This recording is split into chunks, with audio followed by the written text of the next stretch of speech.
Salut YouTube, nous voici pour le troisième volet de la signification des animaux au sein de nos rêves. On a vu le serpent, on a vu la guêpe, dans l'autre sens en fait, dans l'ordre, un peu l'ordre.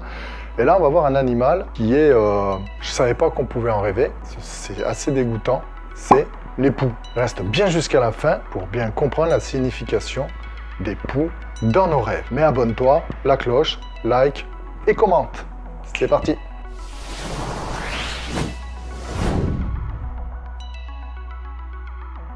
Alors je ne savais pas qu'on pouvait rêver de cet animal, mais apparemment ça existe bel et bien, on en rêve assez souvent. Ça ramène évidemment à l'hygiène, au mode de vie. Donc le pou a une mauvaise réputation parce que de par sa nature, alors il commence par être une lente dans les cheveux qu'on ne voit pas. Il éclot et ensuite se propage. Donc il est d'une nature envahissante, ce qui est assez traumatisant. Alors ça renvoie évidemment à des démangeaisons qu'on avait dans notre enfance, ça dans les écoles c'est un fléau. Donc ça renvoie au fait d'être sali, donc à de la culpabilité, mais également à un mental trop puissant qui bloque l'accès aux émotions. Ça fallait le savoir. Ça peut représenter également une perte d'énergie. Alors pour Freud c'est assez particulier, je le dis, c'est dans l'explication. Pour lui, en fait la démangeaison ramènerait au désir de masturbation qui ferait ressentir un plaisir coupable au rêveur ou à la rêveuse.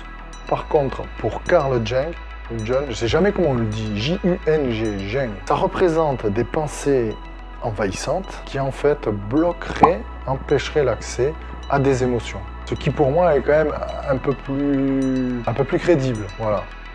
Je préfère celle-là. Donc lui invite le rêveur à être beaucoup plus spontané, beaucoup plus léger et à laisser ses émotions l'envahir. Alors c'est un peu pareil pour l'ésotérisme, puisqu'en fait il considère qu'il est envahi de pensées négatives, qu'il le bloque sur ses capacités, mais ça revient un petit peu à la même explication en fait.